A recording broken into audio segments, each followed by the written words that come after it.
अब आइए हजरात, मैं ज्यादा आप लोगों का वक्त न लेते हुए एक मेहमान खतीब जो दूर दराज का सफर तय करते हुए मुरलीगंज के सरजमीन से वो तशरीफ लाए हैं, और मैं बिला किसी ताखीर के वक्त की नज़ाकत को देखते हुए मैं डायरे की हजरत वाला को बड़े ही अदब एहतराम के साथ हजरत मौलाना वसीम अकरम अल-मज़ाहिरी से गुजारिश करता हूँ वो तशरीफ लाएं और अपनी कीमती नसीहत से हम तमाम सामीन को नवाजें। अल्हम्दुलिल्लाहि रब्बिल आलमीन वल आक़िबतु लिल मुत्तक़ीन वस्सलातु वस्सलामु अला सय्यिदिल अंबियाइ वल मुरसलीन व अला आलिहि व अस्हाबिहि अत्ताइबीन अत्तय्यिरीन। अम्मा बाद, फ़अऊज़ु बिल्लाहि मिनश शैतानिर रजीम, बिस्मिल्लाहिर रहमानिर रहीम। शहीदल्लाहु अन्नहु ला इलाहा इल्ला हुवा वल मलाइकतु व उलुल इल्मि क़ाइमन बिल क़िस्त। अन अबी हुरैरह रज़ियल्लाहु तआला अन्हु क़ाल क़ाल रसूलुल्लाहि सल्लल्लाहु अलैहि वसल्लम मन सलका तरीक़न यल्तमिसु फ़ीहि इल्मन सहहलल्लाहु लहु तरीक़न इलल जन्नह। सदक़ल्लाहुल अलियुल अज़ीम व बल्लगना रसूलुहुन नबियुल उम्मियुल करीम व नहनु अला ज़ालिका लमिनश शाहिदीन वश्शाकिरीन वल्हम्दुलिल्लाहि रब्बिल आलमीन।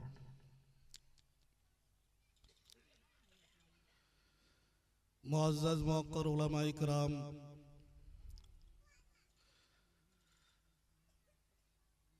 नौजवान साथियों, बुजुर्गों और दोस्तों, अजीज बच्चों, और जहाँ तक मेरी आवाज़ पहुँच रही है, पर्दे में बैठी ख़वातीन, माँ और बहनों,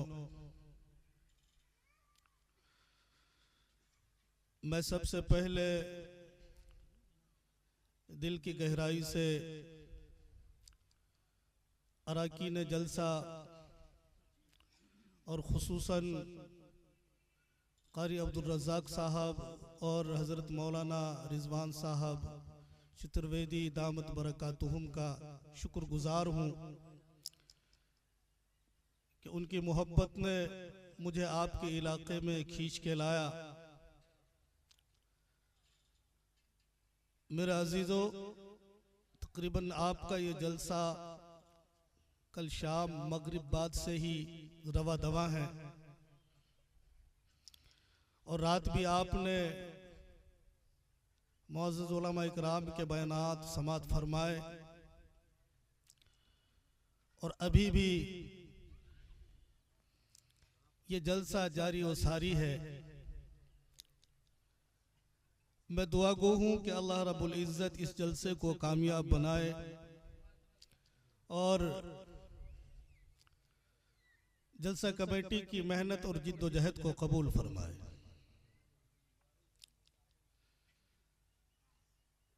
दोस्तों, आज के इस दौर में खुसूसन दुनिया के हर मुल्क में, हर सूबे में, शहर में, गांव में, गली में, कूचों में इल्म का बोलबाला है। चारों तरफ इल्म इल्म की सदाएं गूंज रही है।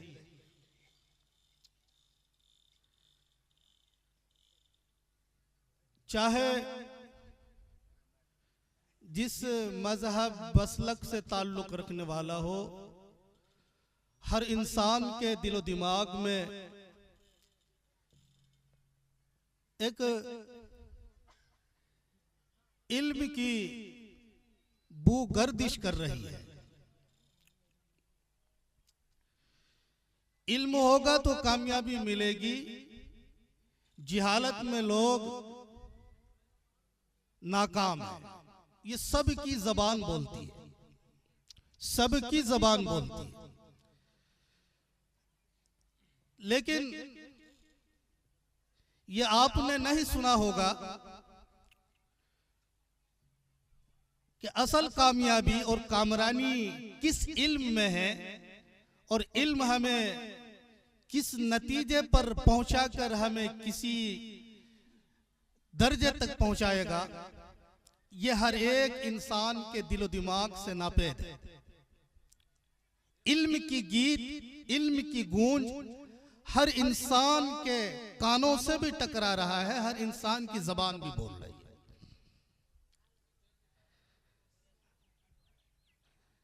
लेकिन कुछ देर सोचने के बाद और तन्हाई में बैठकर अपने दिल पर हाथ रखकर ख्याल करने के बाद उस नतीजे तक पहुंचता है, खास तौर से मुसलमान, कि अगर किसी इल्म में कामयाबी है दोनों जहान में, तो वो इल्म दीन है। लेकिन इल्म की बात करें तो इल्म दीन को लोगों ने हल्के में लिया और इसको सिर्फ और सिर्फ मस्जिद के इमाम, मदरसे के मुदर्रिसीन, मदरसे के मोहतमिम या फिर तबलीग से जुड़े हजरात के लिए मखसूस किया कि दीन सिर्फ उन्हीं के लिए है, दीन का इल्म भी उन्हीं के लिए है। ये हाल है हमारे माशरे का। लेकिन मुझे जिस चीज पर बात करनी है वो इल्म और अहले इल्म की अजमत और रिफत है। मैं एक हदीस सुना के आगे बात करूंगा। रसूलुल्लाह सल्लल्लाहु अलैहि वसल्लम ने इरशाद फरमाया, अल इल्मु सलासतुन, इल्म तीन ही है।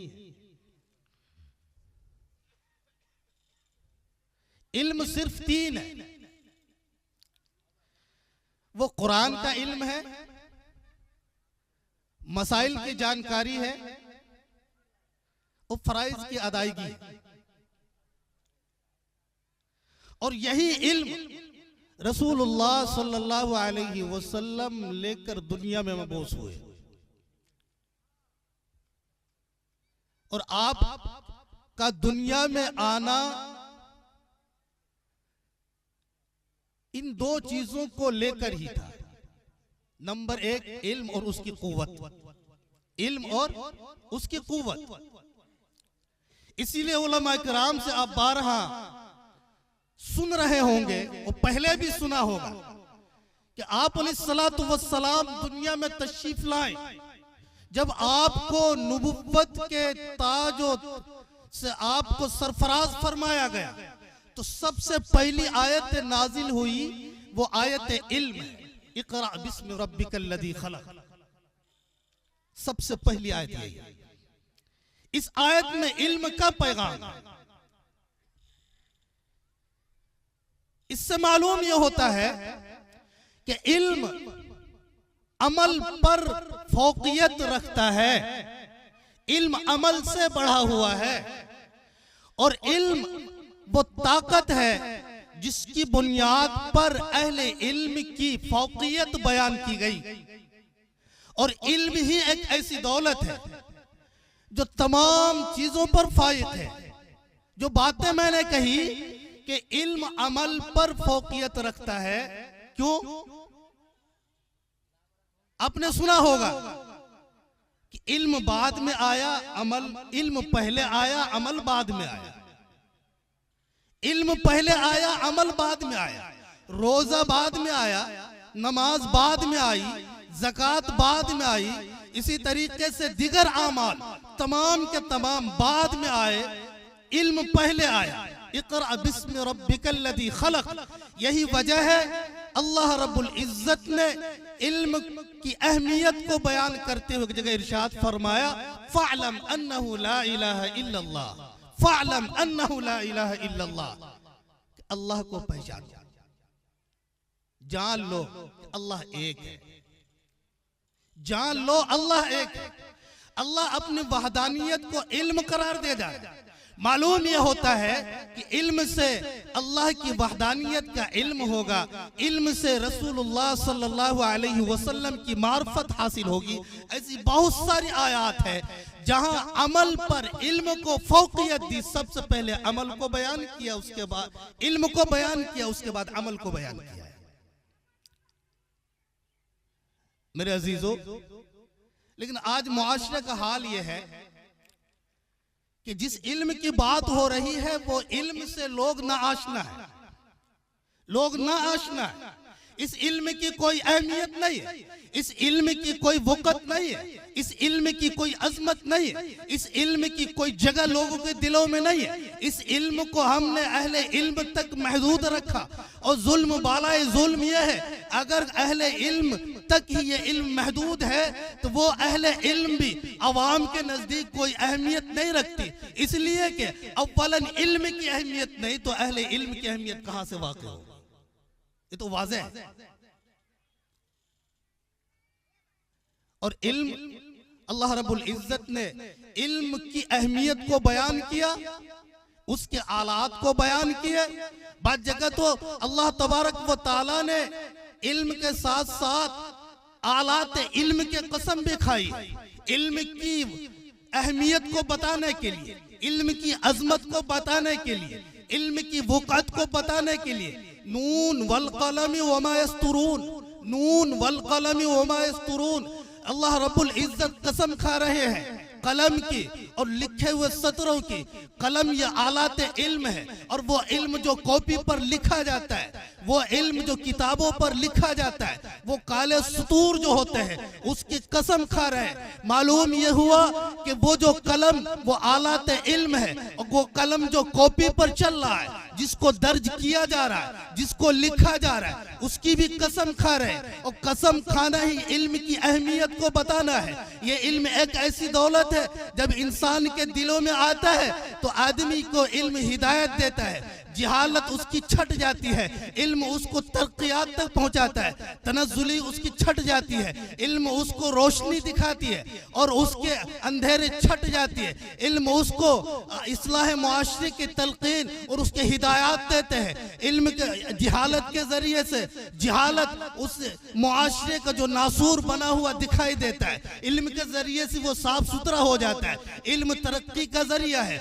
जिहालत उसकी तनज़्ज़ुली का जरिया है। इल्म उसके मुआशरे का सुकून और इत्मीनान कल्बी का जरिया होता है। जिहाल और उसकी जिहालत उसकी बेइत्मीनानी का जरिया है। इल्म इज्जत है, जिहालत उसकी जिल्लत है। इल्म तरक्की है, जिहालत उसकी तनज़्ज़ुली है। इल्म उसकी बुलंदी है, जिहालत उसकी पस्ती है। इसलिए तो अल्लाह रब्बुल इज्जत ने बयान फरमाया, यौम यरफ़इल्लाहु अल्लज़ीना आमनू मिनकुम वल्लज़ीना ऊतुल इल्म दरजात। मेरे अजीजों, अल्लाह रब्बुल इज्जत इस इल्म के जरिए से अहले इल्म के दरजात को बुलंद फरमाते हैं। यहाँ रुककर मैं आपको एक नुक्ता समझाना चाहता हूँ। कुरान करीम के अंदर बयान फरमाया, यौम यरफ़इल्लाहु अल्लज़ीना आमनू मिनकुम। अल्लाह रब्बुल इज्जत हर ईमान वाले के मकाम को बुलंद करता है, हर ईमान वाले के अजमत को बुलंद करता है, हर ईमान वाले को मकाम और बुलंदी के एतबार से ऊंचे में रखता है। लेकिन अल्लाह रब्बुल इज्जत ने साहिब इल्म को अलग अंदाज में बयान फरमाया। साहिब इल्म को अगली आयत के अंदर उसके दराजात की बुलंदी को बयान फरमाते हैं, वो ऊतुल इल्म दराजात। मालूम ये होता है, अवाम चाहे अपने ज़ुहद तक़वा में, अवाम चाहे अपनी रियाजत में, कोई आबिद अल्लाह की को राजी करने में, चाहे वो अपनी करामत पर आसमान पर उड़ने लगे, जमीन को छोड़ दे, अल्लाह अल्लाह करने लगे, फिर वो अवाम के जुमरे में दाखिल है। यौम यरफ़इल्लाहु अल्लज़ीना आमनू मिनकुम तक महदूद है। लेकिन जो अहले इल्म अल्लाह तबारक व तआला की तरफ से दिया हुआ इल्म और नूर नबुव्वत को अपने सीने में उतारता है, अपने दिलो दिमाग को उससे मुनव्वर करता है, अल्लाह रब्बुल इज्जत उसके जरिए से उसके दरजात को मजीद बुलंद करता है। हज़रत शाह अब्दुल गनी रहमतुल्लाह अलैह बयान फरमाते हैं कि उसके एजाज और इकराम एक खास होता है। हजरत अल्लामा महमूद आलूसी रहमतुल्लाह अलैह बयान फरमाते हैं कि यहाँ इस आयत के टुकड़े में मोमिनीन के दराजात को बयान फरमाया, दूसरी आयत के टुकड़े में अल्लाह रब्बुल इज्जत ने अहले इल्म के दराजात को बुलंद फरमाया है। और अहले इल्म के दराजात मोमिनीन के दराजात से खास दर्जा रखता है, खास एजाज है, खास अजमत है। वो मोमिनीन चाहे अपनी इबादत में, अपनी रियाजत में, ज़ुहद व तक़वा में आसमान की बुलंदी को छोले, फिर वो उलमा इकराम के मकाम मर्तबे तक नहीं पहुंच सकता। वऊतुल इल्म दराजात, वऊतुल इल्म दराजात। मेरे अजीजों, क्योंकि वक्त मुख्तसर है, मैं अपने बात को समेटने की कोशिश करता हूं। अहले इल्म को अल्लाह रब्बुल इज्जत ने क्या मकाम दिया, ये मकाम ही बयान कर रहा हूं इनका। आज अहले इल्म अवाम के जहनों में गर्द गुबार की तरह, गर्द गुबार की तरह। और आज के दौर में अहले इल्म से मुआशरे के अंदर कोई जलील कौम नहीं है, कोई जलील कौम नहीं है। उस अहले इल्म के से ज्यादा मुआशरे के अंदर मजम्मत अगर किसी कौम की जाती है, वो अहले इल्म का तबका है।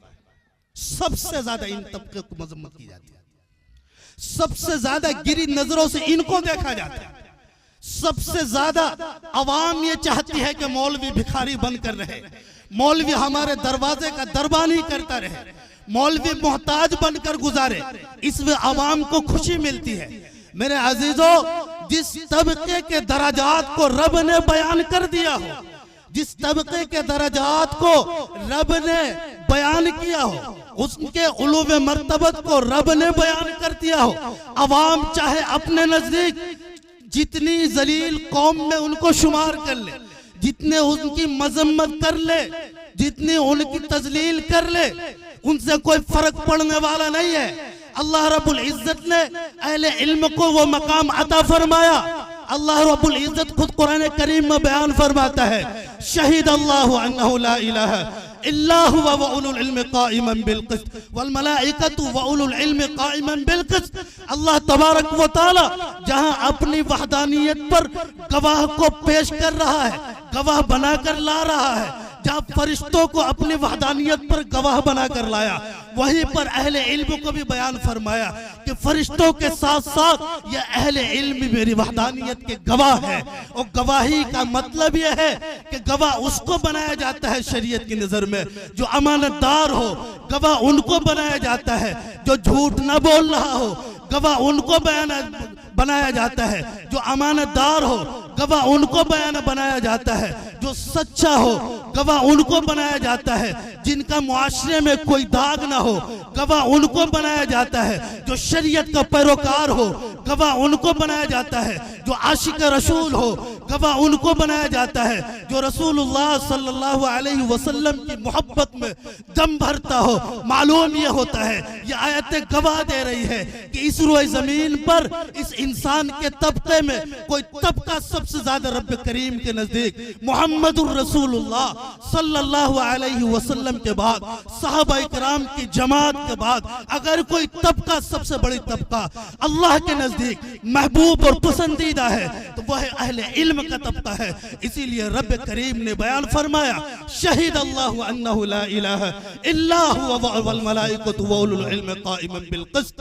अपनी गवाही को बयान करने के लिए किसी को लाया फरिश्तों के साथ, तो वो अहले इल्म को ले गया है। यही इल्म हमारे नजदीक इतना गिरा हुआ है, ये अहले इल्म इतना जलील, ये अहले इल्म हमारे कौम के दरमियान इतना हकीर जिनकी कोई मिसाल नहीं। लॉकडाउन में अगर कोई तबका हिंदुस्तान ही नहीं बल्कि इस रोए जमीन पर सबसे ज्यादा तड़पा है तो वो अहले इल्म का तबका है, अहले इल्म का तबका है। कहां थे उस वक्त अहले इल्म का?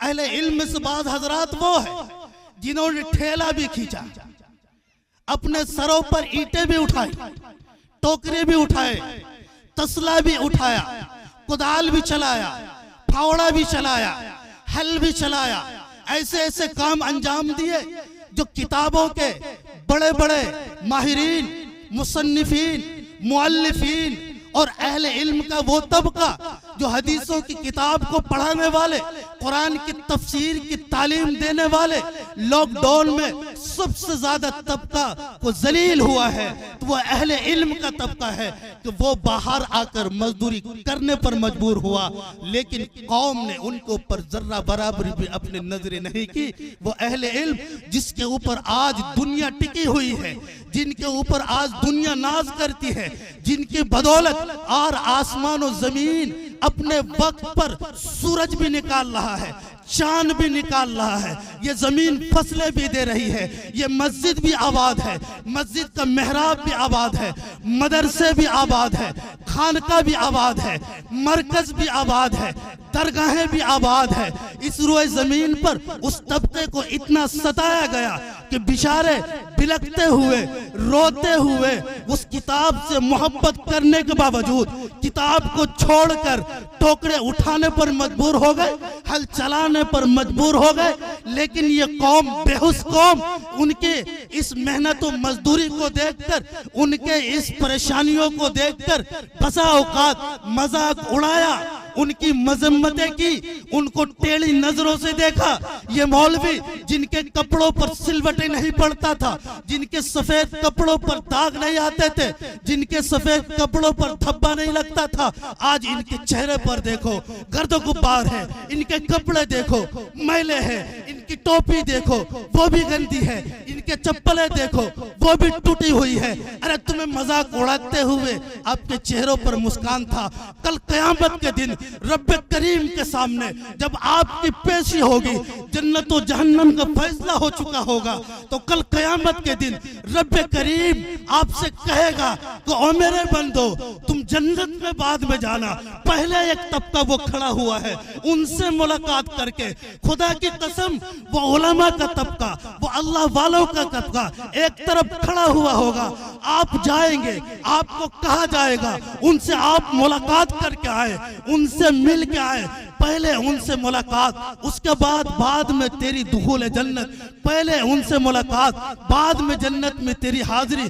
जब आप उनके सामने जाएंगे, खुदारा कल क़यामत के दिन वो मौलवी कह देगा, वो आलिम कह देगा, ए मेरे परवरदिगार, इनके इलाके में फला आलिम तड़प रहा था, इनके इलाके में फला इमाम तड़प रहा था, इनके इलाके में फला इमाम टोकरे ढोने पर मजबूर था, लेकिन आवाम ने इनकी मजाक उड़ाया।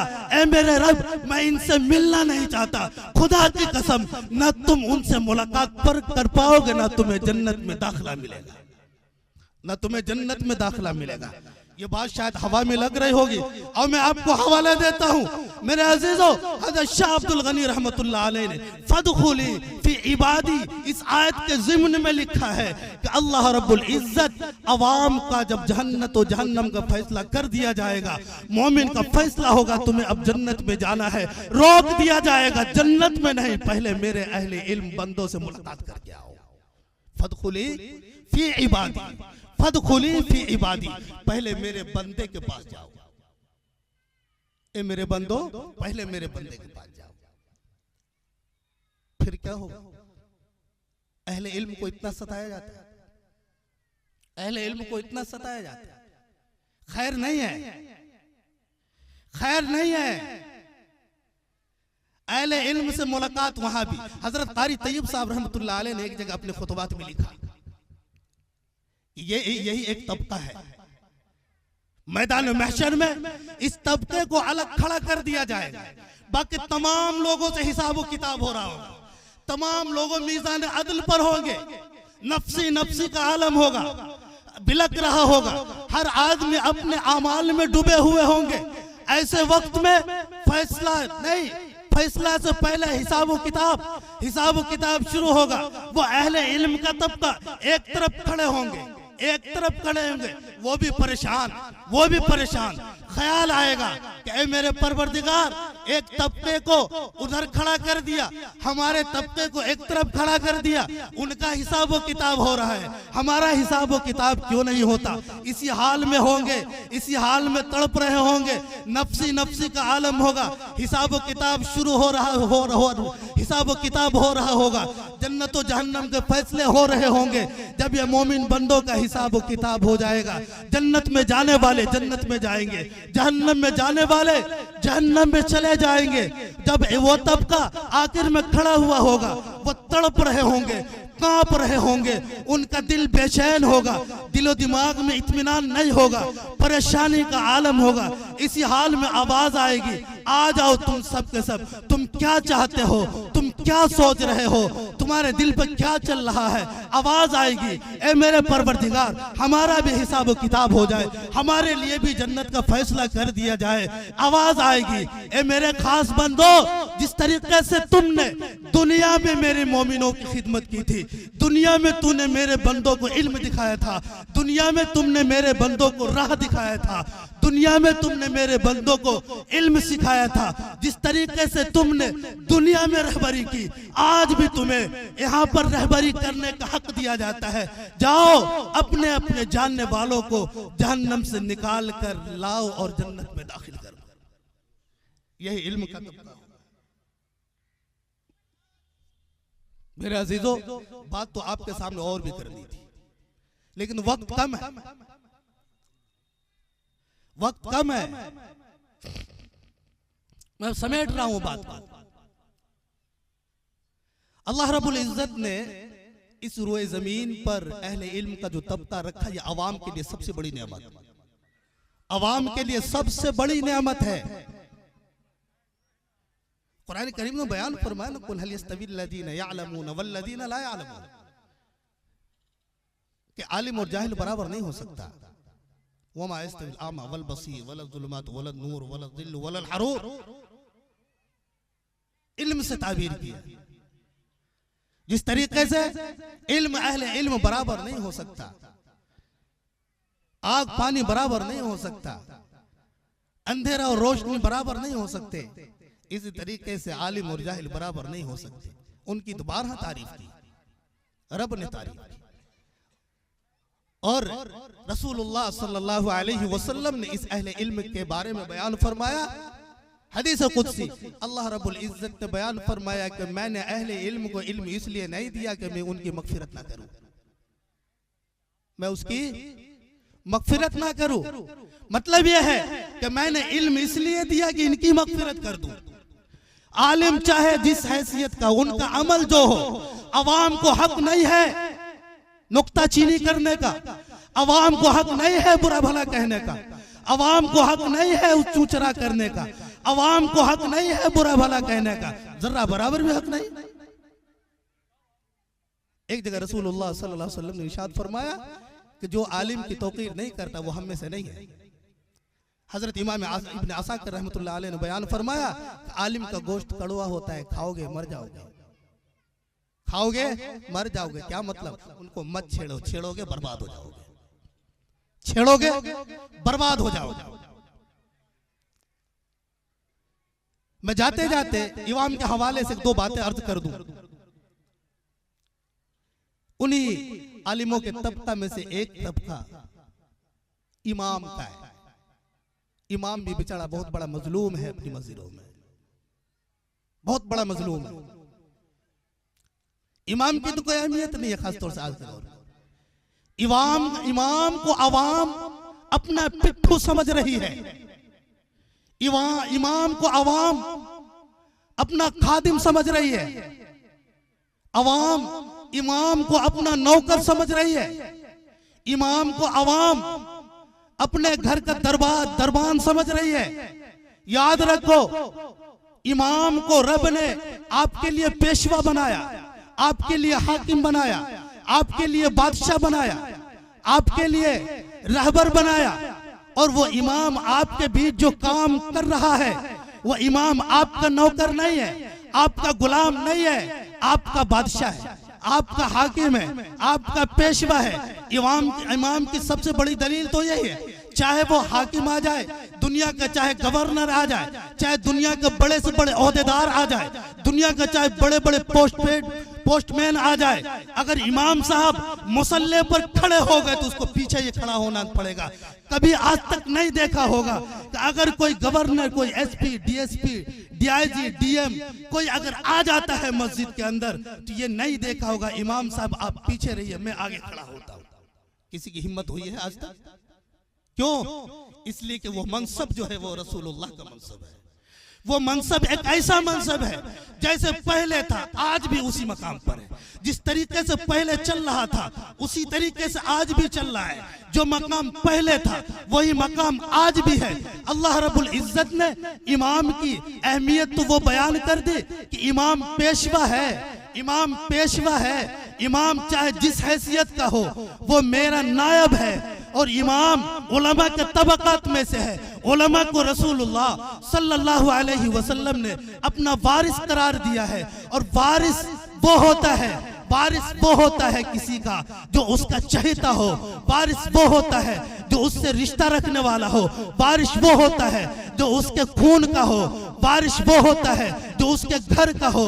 मालूम ये हुआ रसूलुल्लाह सल्लल्लाहु अलैहि वसल्लम ने जिसको अपना वारिस करार दिया है वो रसूलुल्लाह सल्लल्लाहु अलैहि वसल्लम के खास रिश्तों में से है, रसूलुल्लाह सल्लल्लाहु अलैहि वसल्लम के खास तबकात में से है। इसीलिए उनको वारिस बनाया, इल्म का वारिस बनाया। वही उलमा के तबकों में से एक इमाम जो आपको नमाजें पढ़ाता है उसको इसी तरीके से लान तान करने वाले उसको तो आज तासुब की दुनिया में लाकर इमाम को भी तासुब में दाखिल करके तासुब में आड़ में लाकर उनको जलील करने की कोशिश करते हैं। और जरा जरा से मुख्तसर से तनख्वाह पर इमाम को रखकर ये सोचते हैं कि मेरा नौकर, उनको अपना पल्लू दबाने वाला समझकर उनके ऊपर हुकूमतें करता है। एक साहब से मेरी मुलाकात हुई, मैं भी मिलाद में था, मैं तकरीर कर रहा था। उसी दौरान वो बोल खड़े हुए, मौलवी साहब आप ऐसी बातें क्यों कर रहे हैं? अगर ऐसी बातें मेरे इमाम कर लेता तो मैं उसको कान पकड़कर भगा देता। मैंने कहा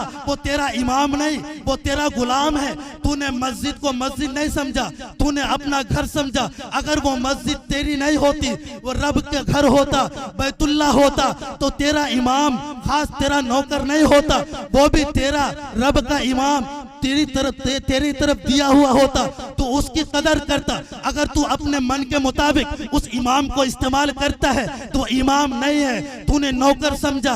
याद रखो, अगर तूने अपने इमाम को नौकर समझा तो तेरा नमाज उसके पीछे नहीं होगी, तेरी इमामत उसकी इमामत आपके लिए नहीं होगी। याद रखो, इमाम को इमाम समझोगे तुम्हें कामयाबी मिलेगी, इसलिए कि वो इमाम तेरी उंगली पकड़कर जन्नत की तरफ लेके जाता है, तेरी उंगली पकड़कर जहन्नम से बचाता है, तेरी उंगली पकड़कर तुझे राह दिखलाता है। इमाम मुसल्ले पर खड़े होकर जब अल्लाहु अकबर कहता है तो डायरेक्ट रब से बात करता है। उस इमाम के पीछे पढ़ने वाले तमाम मुक्तदियों की नमाज एक तरफ और इमाम की नमाज एक तरफ हो जाए फिर भी बराबर नहीं हो सकता। क्या समझ रहे हो इमाम? एक वाक्य सुनाकर बात को खत्म करता हूं, समेट रहा हूं बात को। मेरे दोस्तों, इमाम साहब को सताने वाले के हक में सहाबा की तरफ से बद्दुआ, जिस तरीके से नेट पर कोई सॉफ्टवेयर इंजीनियर सॉफ्ट बनाकर छोड़ता है, वो जारी कब होता है? जब उसको इंस्टॉल करता है, अपडेट करता है, जारी हो जाता है ना, एक ही मर्तबा छोड़ता है। सॉफ्टवेयर इंजीनियर वेबसाइट पर कोई ऐप जब तैयार करता है, तैयार करके छोड़ दिया और इस्तेमाल करने वाला सिर्फ उसको इंस्टॉल करता है, अपडेट करता है और वो क्या होता है? जारी हो जाता है। इसी तरीके से सहाबा इकराम में से हजरत साद इब्न वक्कास रज़ी अल्लाह ताला अन्हु की तरफ से बद्दुआ सॉफ्टवेयर की शक्ल में वेबसाइट पर पड़ा हुआ है। बात समझ में नहीं आई होगी, अब समझ। आज जो हम लोग इमाम को तंग करते हैं, इमाम को मुख्तसर तनख्वाहों पर रखते हैं, 7,000, 8,000, 10,000, 11,000, 12,000 तक वाकया सुनने से पहले एक दो हदीसें याद आ गई। मेरे दोस्तों, हजरत अबू हुरैरा रज़ी अल्लाह ताला अन्हु की रिवायत है, बुखारी शरीफ में मरवी है। रसूलुल्लाह सल्लल्लाहु अलैहि वसल्लम ने इरशाद फरमाया कि मजदूर को उसकी मजदूरी पूरी पूरी दे दो। है ना, सुना है कि नहीं सुना? हजरत अबू हुरैरा रावी है, रसूलुल्लाह सल्लल्लाहु अलैहि वसल्लम इरशाद फरमाते हैं कि कल क़यामत के दिन 3 शख्स से हुजूर सल्लल्लाहु अलैहि वसल्लम नाराज होंगे, गुस्से में होंगे, मुद्दई होंगे। उनमें से एक वो शख्स है जो किसी मजदूर से काम पूरा ले, उस मजदूर के बकदर उस मजदूर को मजदूरी ना दे, उससे भी नाराज होंगे, नाराज होंगे। इमाम इस दुनिया में सबसे ज्यादा कठिन ड्यूटी है और सबसे ज्यादा वक्त की पाबंदी कोई जमात करती है तो वो इमाम करती है। 24 घंटे की ड्यूटी। कितनी है? 24 घंटे की ड्यूटी। मामूली सा मजदूर आज 450 रुपए रोज लेते हैं। कितने घंटे के काम पे? 8 घंटे 9 घंटे के काम पे लेते कि नहीं लेते भाई? 9 घंटे 8 घंटे के काम पर एक मामूली सा मजदूर 450-500 रुपए लेते हैं। एक इमाम 24 घंटे की ड्यूटी पर कितने दिए जाते हैं? 350 रुपए। 300 रुपए। मुझे बताओ, ये उनकी मजदूरी है? 300-350 रुपए इमाम के लिए मजदूरी का हक है, इतना ही दिया जाना चाहिए। वक्त कितना? 24 घंटा। आप ले रहे हैं 24 घंटा, काम ले रहे हैं पूरा, लेकिन मजदूरी दी जा रही है 40%। खुदा की कसम, कल कयामत के दिन पकड़ होगी, कल कयामत के दिन गिरबान पकड़ा जाएगा, कल कयामत के दिन तुम्हारे गले घोटे जाएंगे, कल कयामत के दिन तुम्हारी गर्दनें तोड़ी जाएगी कि तुमने मेरे इमामों से, मेरे पेशवाओं से काम पूरा लिया, मजदूरी कम दी। हजरत अब्दुल्लाह इब्न उमर रज़ी अल्लाह ताला अन्हु की एक रिवायत है जो आप बारहा सुन रहे होंगे कि मजदूर की मजदूरी उसके पसीना खुश्क होने से पहले पहले दे दो। उतुल अजीर अजरहु क़ब्ल अन यजुफ़ अरक़ु, क़ब्ल अन यजुफ़ अरक़ु। उसकी पसीना खुश्क होने से पहले पहले उसकी मजदूरी दे दी जाए। एक तरफ तो यह है कि आज मुआशरे में मौलवियों को, इमामों को मजदूरी पूरी नहीं मिलती, अगर मिलती है तो वक्त पर नहीं मिलती। 1 महीना 10 दिन में, 1 महीना 5 दिन में, 1 महीना 15 दिन में, 1.5 महीना।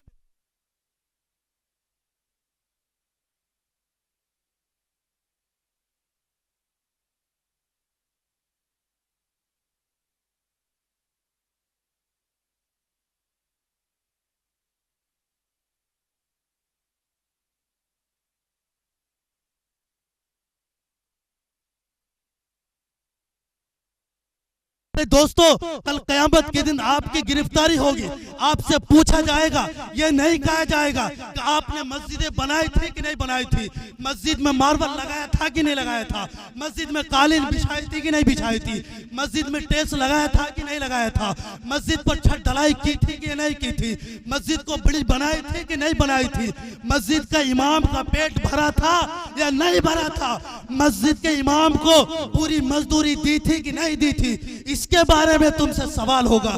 कल कयामत के दिन सवाल होगा, अवाम से सवाल होगा। कल कयामत के दिन जवाब देना। कल कयामत के दिन क्या मुंह दिखाओगे?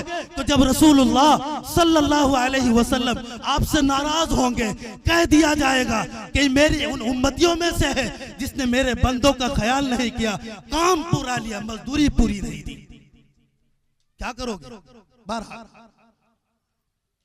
मेरे अजीजों, मैं जो वाक्य सुनाने जा रहा था, हजरत साद इब्न वक्कास रज़ी अल्लाह ताला अन्हु जलीलुल क़द्र सहाबी में से, मुस्तजाबुद दावात, कूफे का गवर्नर है, हजरत उमर इब्न खत्ताब रज़ी अल्लाह ताला अन्हु के दौर खिलाफत में। कौन है?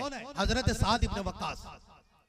हजरत साद इब्न वक्कास रज़ी अल्लाह ताला अन्हु वहां गवर्नर थे, इमाम भी थे। उनमें से एक शख्स जिनका नाम है उसामा इब्न कतादा, ये बुखारी के अंदर बहुत लंबी रिवायत है। उसामा इब्न, बात समझना, उसामा इब्न कतादा रजी अल्लाह ताला, ये उसामा इब्न कतादा, उन्होंने शिकायत की कि साहब वक्त पर नमाज नहीं पढ़ाते, जिहाद में नहीं जाते, माल को हक के साथ तकसीम नहीं करते। यह खबर मिली हजरत उमर को। हजरत उमर ने उनको माजूल कर दिया, दूसरे को उनकी जगह गवर्नर बना दिया, उनको मदीना में बुला लिया, इंक्वायरी के लिए एक सहाबी को कूफा भेज दिया। हजरत चले गए, उन्होंने पूछताछ शुरू कर दी। एक मस्जिद में पहुंचे, जिस मस्जिद का नाम मस्जिद आबासा, वहां पहुंचे। उन्होंने उसी आदमी से मुलाकात की जिसका नाम उसामा इब्न कतादा है। उनसे कहा कि भाई साद इब्न वक्कास का क्या रवैया है। उन्होंने बयान किया कि देखो साद वक्त पर नमाज नहीं पढ़ाता, माल को तकसीम ढंग के साथ नहीं करता, खयानत करता है, जिहाद में नहीं जाता। ये रिपोर्ट लेकर मदीने आ गए। पूरा कूफे का रिपोर्ट बिल्कुल दुरुस्त आया कि हजरत साद इब्न वक्कास इसी तरीके से इमामत करते थे जिस तरीके से रसूलुल्लाह ने की, इसी तरीके से माल को तकसीम किया जिस तरीके से आप सल्लल्लाहु अलैहि वसल्लम ने की, जिस तरीके से हजरत रसूल करीम सल्लल्लाहु अलैहि वसल्लम का दस्तूर और मंशूर रहा, उसी के मुताबिक हजरत साद इब्न वक्कास रजी अल्लाह ताला अन्हु कूफे के अंदर फैसला किया करते थे। ये रिपोर्ट जब पहुंचा, हजरत उमर इब्न खत्ताब रजी अल्लाह ताला अन्हु ने बयान फरमाया, साद इब्न वक्कास तुझसे यही उम्मीद थी, तू यही करता था। मुझे मालूम है जो रवैया रसूलुल्लाह सल्लल्लाहु अलैहि वसल्लम का था, जो तरीका आप अलैहिस्सलातु वस्सलाम का था, उसी के मुताबिक तुम कर रहा था।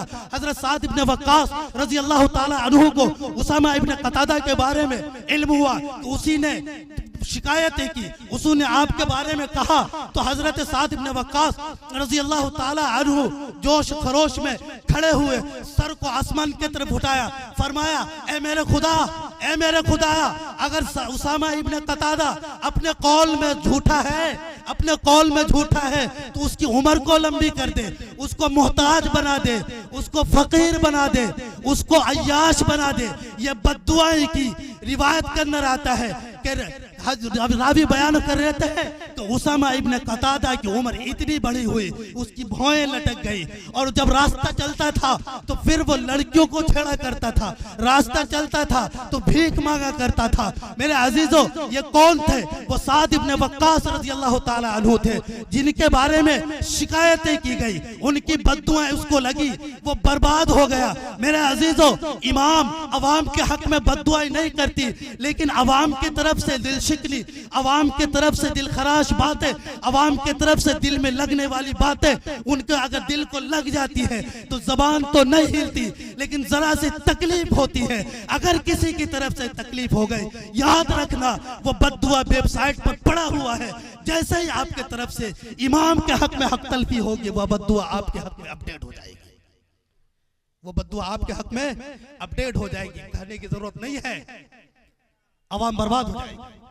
याद रखना, जिन्होंने भी इमाम की नाजायज तरीके से टांगे खींची है, क्योंकि जुमला था हजरत साद इब्न वक्कास का, अगर ये झूठा है अपने कौल में, वाकई अगर आप झूठे अंदाज में सियासत करते हैं इमामों को लेकर, झूठे अंदाज में इमाम को अपनी मनमानी बात न मानने पर कबीला बनाकर, टोली बनाकर, जमात बनाकर इनके पीछे लगे, इनको बर्बाद करने के लिए, इनके पीछे लगे, इनको भगाने के लिए, याद रखना उन तमाम के हक में साद इब्न वक्कास की बद्दुआ अपडेट हो जाएगी, वो खुद ब खुद हलाक हो जाएगा, चाहे इमाम साहब बद्दुआ करे या बद्दुआ करे या ना करे। इसलिए मेरे अजीजों, मोहतात बनकर रहो, उलमा की कदर करो। उलमा आपका सर का ताज है, इमाम आपका सर का ताज है। उलमा चाहे जिस हाल में हो, जिस हैसियत में हो, उनका ताउन क्या करो, उनका देख रेख क्या करो, आपके ऊपर हक है, इमाम का आपके ऊपर हक है। कम से कम इमाम को उनकी जिंदगी के मुताबिक उनकी कदर जरूरत आप उनकी तनख्वाहें दो, ताकि वो अपनी जरूरियात जिंदगी को पूरी कर ले, जरूरियात जिंदगी को पूरी कर ले। जामे सगीर की रिवायत, हजरत ये जामे सगीर की रिवायत हामिलीन कुरान के लिए, यानी हाफिज कुरान के लिए हजरत उमर रजी अल्लाह ताला अन्हु सालाना 200 दिनार दिया करते थे। आज के दौर में 200 दिनार कितना होगा, जोड़ सकते हैं, जोड़ सकते हैं। बहरहाल ऐसी बहुत सारी रिवायतें, बहुत सारी रिवायतें, क्योंकि आज मैं उलमा से भी कहा करता हूँ, खास तौर से मस्जिद के मुतवल्लीन हो चाहे मदरसे के मुहतमिमीन हजरात हो, हम उनसे कहेंगे आप उलमा की कदर करेंगे, आप उलमा को कदर जरूरत तनख्वाह देंगे तो उनकी जिंदगी गुजरेगी, खुशो खुर्रम आपके मदरसे में आपके मस्जिद में काम करेंगे। लेकिन उलमा भी मोहताज नहीं है, उलमा भी कदर जरूरत, उलमा को तनख्वाह नहीं देते कि उनकी जरूरियात पूरी हो, कहते तवक्कुल अल्लाह, तवक्कल तो अल्लाह करो, अल्लाह पर भरोसे करो। अब मेरे अजीजों, अल्लाह पर भरोसा तो तब होता है जब असबाब को इख्तियार किया जाए। बगैर असबाब के अल्लाह पर भरोसा करना जिहालत है। इस पर भी सुना था लेकिन वक्त कम है, तो बहरहाल आपको 3 सबक दे रहा हूं। नंबर 1, अहले इल्म की कदर, इमामों की कदर। पहले नंबर पर आप अपने बच्चों को इल्म से आरास्ता करें, इल्म से आरास्ता करें। इल्म सबसे बड़ी दौलत, इल्म के बगैर कोई चारा नहीं है। इल्म से मुराद इल्म दीन, इल्म से मुराद इल्म दीन, इल्म दीन की बड़ी कदर, बड़ी कदर। इसके बगैर आदमी की जिंदगी अधूरी है। जहां आप दुनिया पढ़ा रहे हैं वहीं पर आप दीन भी पढ़ाएं, ताकि आपका बच्चा मुसलमान हो, आपका बच्चा मुसलमान बनकर जिंदगी गुजारे, आपके हुकूक को पहचाने। ये तो आम है कि बच्चे जब जाहिल होते हैं, दुनिया से ताल्लुक रखता है, तो फिर वो देखो माँ बाप को शिकायत, मेरे बच्चा नाफरमान, मेरे बच्चे मेरे बात नहीं मानते, मुझे परेशान करते हैं। फिर दुआ तावीज मौलवी के पास जाते हैं कि मौलवी साहब तावीज दे दो, मौलवी साहब दुआ कर दो, मौलवी साहब जंतर दे दो, तेल दम करके दे दो। अरे भाई, तुमने उसके सांचे को गलत कर दिया, उसकी बुनियाद गलत कर दी। अब चाहे वो तेल में उसको डुबा दो, सर से लेकर पैर तक तावीजों को बांध दो, आपका बच्चा सुधरने वाला नहीं है, क्योंकि आपने उसकी तरबियत ढंग के साथ नहीं की। इसलिए मैं दुआ को हूँ अल्लाह पाक हम सबको अमल करने की तौफीक नसीब फरमाए। वमा तौफीक इल्ला बिल्लाह अलैहि तवक्कलतु व इलैहि उनीब।